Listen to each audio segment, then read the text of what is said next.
Bismillahirrahmanirrahim. Assalamualaikum warahmatullahi wabarakatuh. Waalaikumsalam warahmatullahi wabarakatuh. Alhamdulillah, puji syukur kita lalu ucapkan dan kita manusia alam semesta dan kehidupan. Hari ini diberikan kesehatan, kesempatan bisa melanjutkan lagi kuliah kita. Di mana kuliah kita ini lebih banyak daring, online. Hanya akhir bulan kita offline, 1 bulan 1 kali. Lanjut lagi kuliah kita secara online. Salawat dan salam semoga Allah SWT berikan kepada Nabiullah Muhammad SAW, keluarga, sahabat, dan pengikutnya sampai generasi akhir zaman. Ya, sementara di sekolah, anak-anak bermain. Ya, kita lanjut saja kuliah kita. Ini fakulan ketiga, saya sudah sharing ini, bisa dilihat. Classroom ya, classroom sudah saya bagikan di grup WA. Ini ada beberapa file di dalamnya. Di antaranya ada materi, ini classroom di jalan. Kemudian ketiga, ada tugas. Ini saya buka tugasnya.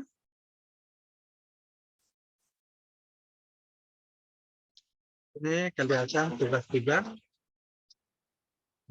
Cara menjawabnya bukan diisi di kolom tadi, tapi di sini. Diklik dulu tugasnya, kemudian isi namanya, siapa, NPM-nya berapa, kelas, dan bisa jawabannya. Ini bisa diperkecil, kemudian di muka materi tes sekarang.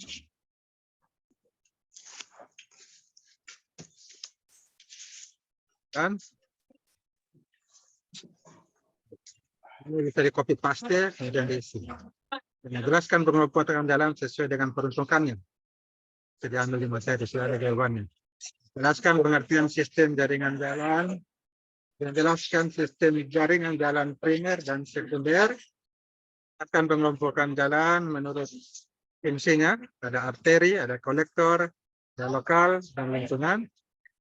Jelaskan pengelompokan jalan umum menurut statusnya, ada nasional, provinsi, kabupaten, kota, dan desa. Dan jelaskan tentang jalan strategis. Nah, ini sudah ada jawabannya di materi. Jelaskan pengaturan kelas jalan, berdasarkan spesifikasi penyediaan prasarana jalan, hambatan, jalan raya, sedang, dan kecil. Kemudian jelaskan tentang jalan khusus. Banyaknya soalnya, jawabannya sudah ada. Kemudian ada juga ini untuk pendidikan karakter. Jadi dalam hal ini kontrak perkuliahan sudah saya rubah itu baru, di mana ada tujuan pendidikan nasional. Untuk bisa dibaca tujuan pendidikan nasional itu, kita orang-orang yang berakhlak, yang berkarakter, yang beriman dan bertakwa. Jadi materinya kemudian saya evaluasi, bukan hanya pendidikan tentang teknik saja, tapi juga berkaitan dengan karakter, pendidikan karakter. Nanti kita akan membahas kisah Nabi Ilyas alaihissalam untuk kita contoh bagaimana karakternya dalam kehidupan kita. Kita ambil hikmah dan pesan dari kisah para nabi. Juga jadikan soal, salah satu soalnya. Kalau jawabannya kemudian dikumpulkan, dan bentuk file, dalam bentuk file Word misalnya, bisa di-upload di sini. Sekarang kita masuk kepada materi, ya, tentang klasifikasi jalan. Ini berdasarkan Undang-Undang Nomor 38 Tahun 2004 tentang jalan. Misalnya jalan ini dikelompokkan. Untuk peruntukannya, atau apa saja, ini dijelaskan ada jalan umum dan jalan khusus. Jalan umum dan jalan khusus. Lagi yang bergabung. Lanjut, untuk pengelompokan jalan, peruntukannya ada jalan umum dan jalan khusus. Lihatkan sini jalan umum. Ini diperuntukkan bagi lalu lintas umum. Jalan apa saja? Dan jalan khusus ini ya, dibangun oleh instansi kepentingan sendiri. Misalnya ada masyarakat yang bangun, atau persorangan, badan usaha, perusahaan misalnya dibangun untuk ya, akses jalan kegiatannya. Misalnya mungkin perusahaan juga akses migasnya ke pelabuhannya, jalan khusus. Kemudian rangkaian sistem jaringan jalan. Apa itu sistem jaringan jalan? Ini jawaban dari pertanyaan yang ada di soal tugas penjelasannya. Karena sistem jaringan jalan itu adalah satu kesatuan ruas jalan saling menghubungkan dan mengikat pusat-pusat pertumbuhan dengan wilayah yang berada dalam pengaruh pelayanannya dalam satu hubungan hierarki. Betul. Kemudian ini jaringan terdiri dari primer dan sekunder. Apa itu sistem jaringan primer? Ya, sistem jaringan jalan dengan peranan pelayanan distribusi barang dan jasa untuk pengembangan semua wilayah di tingkat nasional dan menghubungkan semua simpul jasa distribusi. Dan primer. Jaringan primer bersifat menurut pelayanan tidak terputus walaupun masuk ke dalam kawasan perkotaan. Kemudian sistem jaringan jalan sekunder ini dengan peranan pelayanan distribusi barang dan jasa untuk masyarakat khusus dalam kawasan perkotaan. Ini sistem jaringan sekunder. Kawasan perkotaan itu apa? Jelaskan di sini yang mempunyai kegiatan utama bukan pertanian. Susunan fungsi kawasan sebagai tempat pemukiman perkotaan, pengusatan dan distribusi pelayanan jasa pemerintah, pelayanan sosial dan kegiatan ekonomi. Itu disebut kegiatan perkotaan. Kemudian jalan umum menurut fungsinya. Jalan umum dikelompokkan ada arteri, kolektor, lokal, dan lingkungan. Jawaban dari pertanyaan juga. Nah, jalan arteri. Jalan umum yang berfungsi melayani angkutan utama dengan ciri perjalanan jarak jauh, kecepatan rata-rata tinggi, dan jumlah jalan masuk dibatasi dengan secara berdaya guna. Angkutan utamanya yaitu angkutan yang bernilai ekonomi tinggi. Nilai ekonomis tinggi dan volume besar, jumlahnya besar. Jalan arteri itu misalnya meliputi jalan arteri dalam skala wilayah tingkat nasional dan dalam arteri dalam skala perkotaan.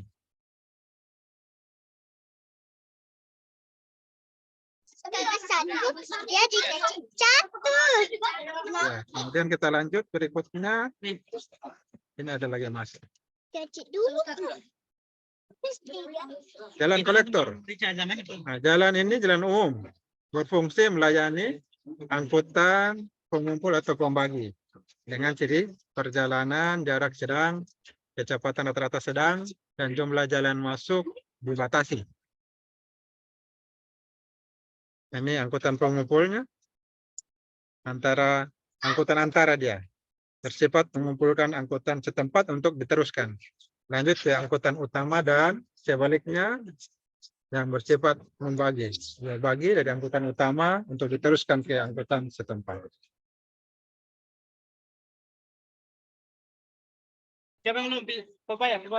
Kemudian berikutnya jalan kolektor. Ini meliputi kolektor primer dan sekunder. Kalau kolektor primer itu jalan kolektor dalam skala wilayah. Kalau sekunder ya dalam skala perkotaan. Ada jalan lokal ini melayani jalan angkutan setempat ya. Aku juga ada lihat.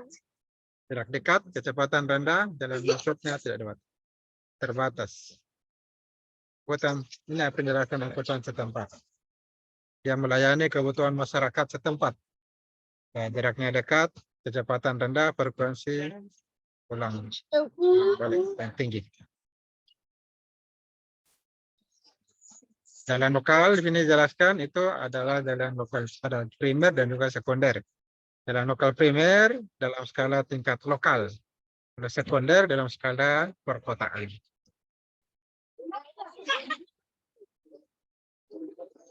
Kemudian ada jalan lingkungan. Nah, ini jawaban dari pertanyaan. Berfungsi melayani angkutan lingkungan saja. Jadinya tentunya perjalanannya dekat dan kecepatan rata-rata rendah. Jalan lingkungan ini ada primer juga dan juga ada sekunder. Terbagi juga primer dan sekunder. Jalan lingkungan primer ini adalah wilayah tingkat lingkungan seperti kawasan pedesaan di wilayah kabupaten. Kalau lingkungan sekunder, jalan ini dalam skala perkotaan seperti di lingkungan perumahan, perdagangan, dan pariwisata di kawasan perkotaan. Nah, kemudian berikutnya menurut statusnya, jalan umum dikelompokkan dalam menurut statusnya ada 5. Ada jalan nasional, provinsi, kemudian kabupaten, jalan kota, dan desa. Nah, ini kemudian dijelaskan apa itu jalan nasional, Pak, boleh nah, bertanya, jalan Pak? kiri dan Ya, Pak. kolektor. Ya, Jalan nasional itu yang bagaimana? Oh, iya. Oh. nah ini penjelasannya. Setelah dibagi, Ya, 5 anak tuh Henry. jalan arteri, jalan kolektor yang sudah dijelaskan tadi di atas, ada arteri, ada jalan kolektor, dalam sistem jaringan jalan primer, dan dia menghubungkan antara ibu kota provinsi. Dia menghubungkan provinsi Sulawesi Tengah dan Sulawesi Selatan misalnya. Dan strategis nasional, termasuk dalam tol, jadi itu jalan nasional. Jalan tol itu jalan nasional. Ada jalan provinsi, nah ini dijelaskan juga. Itu jalan kolektor dalam sistem jaringan jalan primer yang menghubungkan ibu kota provinsi, ibu kota dengan ibu kota kabupaten. Juga jalan strategis provinsi. Ada jalan kabupaten, nah ini dijelaskan juga. Yaitu jalan lokal dalam sistem jaringan jalan primer, dia menghubungkan ibu kota kabupaten, misalnya Kabupaten Banggai kan, dengan ibu kota kecamatan. Banyak kecamatan ya. Ibu kota kecamatan, ibu kota kabupaten dengan pusat kegiatan lokal, pusat kegiatan lokal serta jalan umum dalam sistem jaringan jalan sekunder dalam wilayah kabupaten. Jadi intinya dia di wilayah kabupaten. Jalan dia merupakan jalan strategis kabupaten. Berikutnya jalan kota. Nah, ini jalan kota, waktu jalan umum. Yang menghubungkan antar pusat pelayanan dalam kota. Menghubungkan antar pusat pemukiman, tempat tinggal yang berada dalam kota. Dan desa juga ini sudah ada penjelasannya. Itu jalan umum yang menghubungkan desa dan antar pemukiman dalam desa. Di dalam desa. Di dalam satu desa, jalannya satu jalan desa. Serta antar jalan lingkungan ada dalam desa. Kemudian berikutnya ini jalan strategis. Ini kita bahas tentang jalan. Klasifikasi jalan ini, macam-macam jalan. Ada jalan strategis nasional. Itu jalan yang melayani kepentingan nasional atau dasar kriteria strategis. Dia mempunyai peranan untuk membina kesatuan dan keutuhan nasional. Yang melayani daerah-daerah rawan, bagian dari jalan lintas regional atau lintas internasional. Dan terminnya masuk. Ini melayani kepentingan perbatasan antar negara. Ini berkaitan pertahanan dan keamanan. Ini masuk kategori jalan strategis nasional. Ada jalan strategis provinsi, yaitu jalan yang diprioritaskan melayani kepentingan provinsi.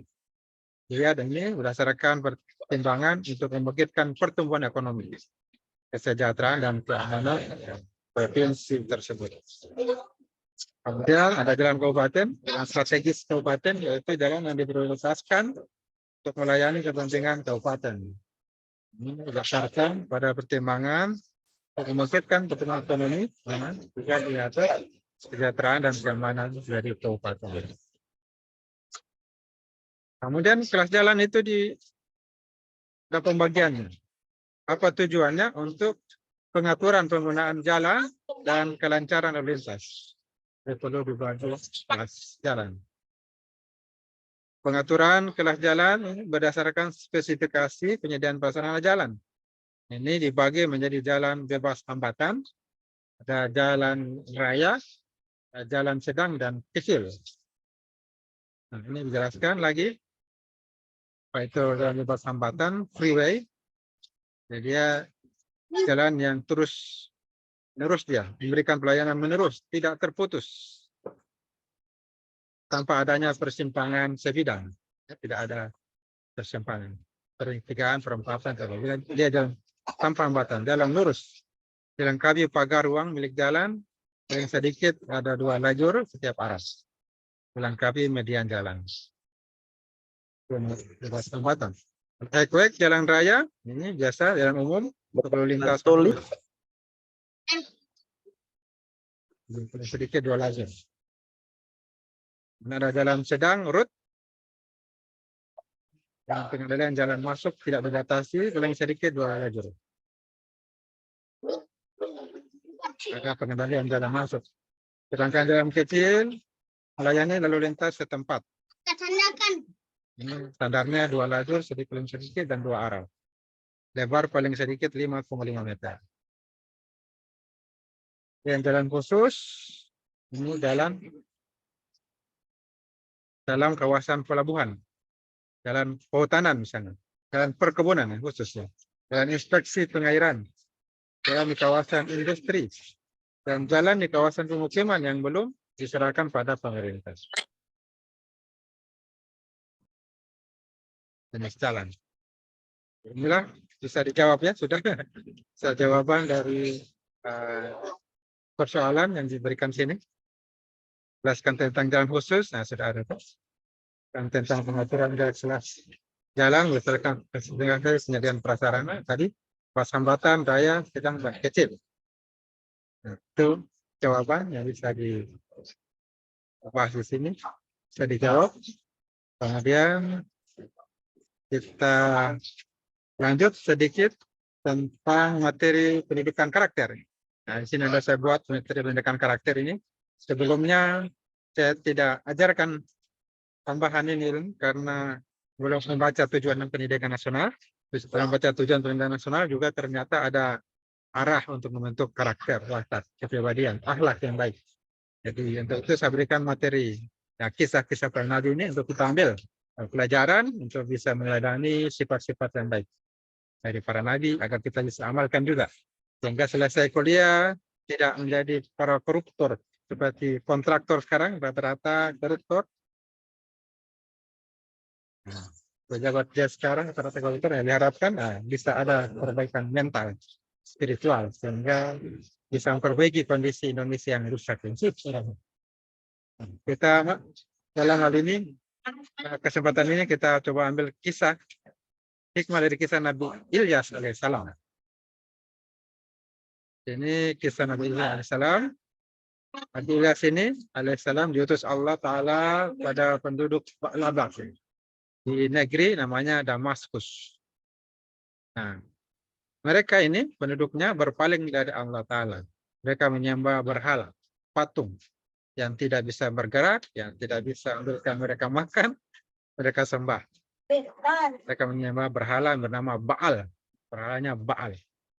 Nah, Nabi Ilyas alaihissalam, ya, beliau hidup pada masa raja bernama Hazkil, pada kerajaan dipimpin oleh Hazkil, rajanya.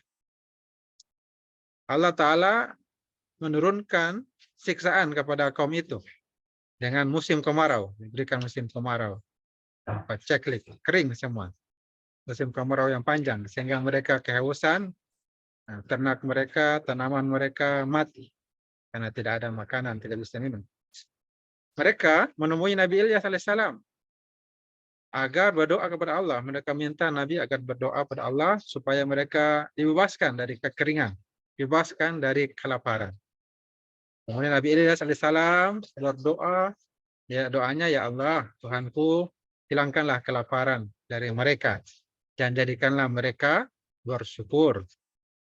Kemudian Allah SWT mengabulkan doa Nabi Ilyas alaihissalam dengan menurunkan hujan dan menyuburkan kembali tanaman. Nah, kemudian ternak mereka juga bertambah banyak. Nah, sudah ada makanan, sudah subur tanaman. Tetapi ternyata kaumnya itu kembali ingkar setelah mendapatkan berkah, kabulkan doa Nabi yang mereka minta, mereka ingkar. Mereka ingkar, tidak mau taat pada Nabi, tapi mereka mendustakan Nabi Ilyas alaihissalam. Kemudian atas perintah Allah Ta'ala, Nabi Ilyas alaihissalam menyelamatkan diri ke gua. Kemudian apa yang terjadi? Nabi Ilyas alaihissalam menyendiri di dalam gua selama 40 malam. Dan Allah SWT mengutus burung gagak untuk membawakannya makanan. Jadi luar biasa Nabi Ilyas alaihissalam. Dan apa akibatnya bagi masyarakat? Nah, akhirnya kaum Nabi Ilyas alaihissalam disiksa dengan penyakit taun. Penyakit taun, penyakit yang mewabah. Seperti sekarang COVID-19. Kemudian di dalam Al-Quran, Allah Ta'ala menyebutkan, maka mereka mendustakannya, karena itu mereka akan diseret ke neraka. Ini surat As-Saffat ayat 127. Nah, apa hikmah? Apa pesan yang bisa kita ambil? Nah, yang pertama, kita pelajar, mahasiswa, pelajar ini atau mahasiswa, harusnya beriman dan beribadah pada Allah SWT. Tidak ingkar, tapi taat. Yakin Tuhan itu ada dan ikuti aturannya. Beribadah. Kemudian kedua, pelajaran bisa kita ambil, siswa sebaiknya membalas keburukan dengan kebaikan. Abi. Percaya hujan itu adalah rahmat dari Allah Ta'ala yang maha merezeki. Nah, jadi ini hikmah pesan yang menjadi jawabannya pertanyaan dari soal tugas. Maka di sini ada sebuah ayat yang perlu kita jadikan tingkah laku kita. Barang siapa memaafkan dan berbuat baik, pahalanya atas tanggung Allah. Faman afa wa aslaha fajruhu 'ala Allah. Ini menunjukkan kita harus saling memaafkan. Berbuat baik, kita memaafkan dan berbuat baik, maka kita mendapatkan pahala. Ini hikmahnya tadi, kita sebaiknya tidak ingkar atau melawan para nabi, tapi beriman dan beribadah pada Allah SWT. Karena telah dijelaskan oleh para nabi. Ketika kita mendapatkan keburukannya, kita membalas dengan kebaikan, dan kita yakin hujan itu adalah rahmat dari Allah SWT. Jadi itu hikmah yang kita dapatkan dari kisah Nabi Allah SAW. Iya. Oh iya, sebentar. Itu sedikit materi. Ini saya foto dulu absennya. Ada yang bertanya atau menambahkan mungkin? Cukup, jangan begitu sama adik. Foto.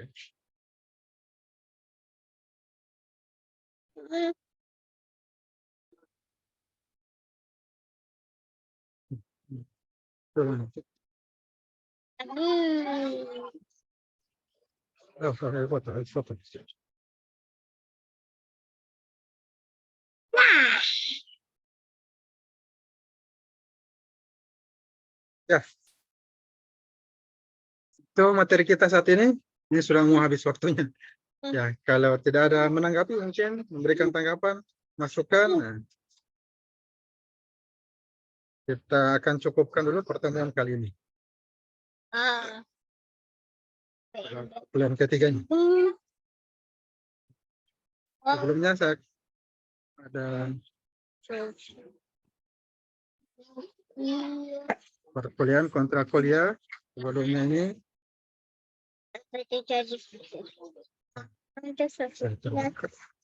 Jadi ini kontrak kuliah sebelumnya. Kontrak kuliah kita ini geometrik jalan. Ini sinopsisnya. Kemudian saya tambahkan lagi pendidikan nasional. Sini ada tujuan pendidikan nasional. Ini berfungsi. Apa tujuan pendidikan nasional? Mengembangkan kemampuan membentuk watak serta peradaban bangsa martabat. Dan mereka mencerdaskan kehidupan seterusnya. Jadi ada membentuk watak. Jadi saya tambahkan materi tadi Dan untuk watak kita, karakter, kepribadian kita, akhlak supaya bagus ya.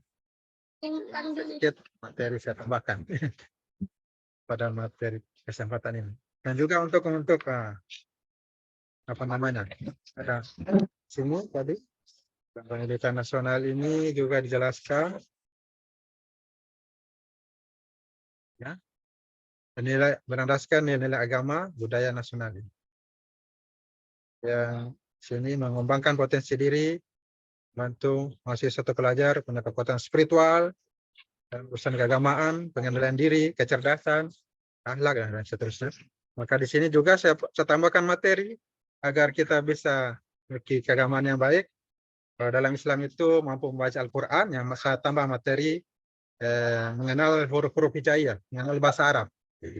Jadi diharapkan dengan menonton video tentang pengajaran materi tentang huruf hijaiyah bisa diharapkan bisa bagus bacaannya, bisa membaca huruf-huruf bahasa Arab. Nah, kalau umat Islam bisa membaca Al-Quran, dan diharapkan bisa membentuk keimanan pada diri kita, agar tidak menjadi orang yang sombong dan sebagainya. Itu materi pada kesempatan kali ini. Akhirnya saya akhiri ya dengan mengucapkan hamdalah, alhamdulillahirabbil alamin. Atas kurang lebihnya saya mohon maaf. Wabillahi taufiq wal hidayah. Allah musta'an wal istiqlal. Wassalamualaikum warahmatullahi wabarakatuh. Waalaikumsalam Waalaikumsalam warahmatullahi wabarakatuh.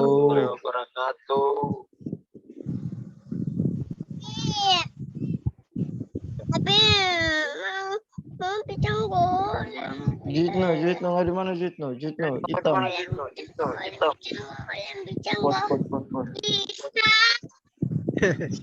Wih, oke, kos di mana Cok? Kos di mana? Kos yang di sini yang dekat. Gambar Kalau mana? Oke. Oh. Itu Abi mau tutup. Sekolah dulu ini masuk kelas. Nah, Abi tutup. Ya, saya akhiri dulu ya. Sampai ketemu lagi pekan depan masih online.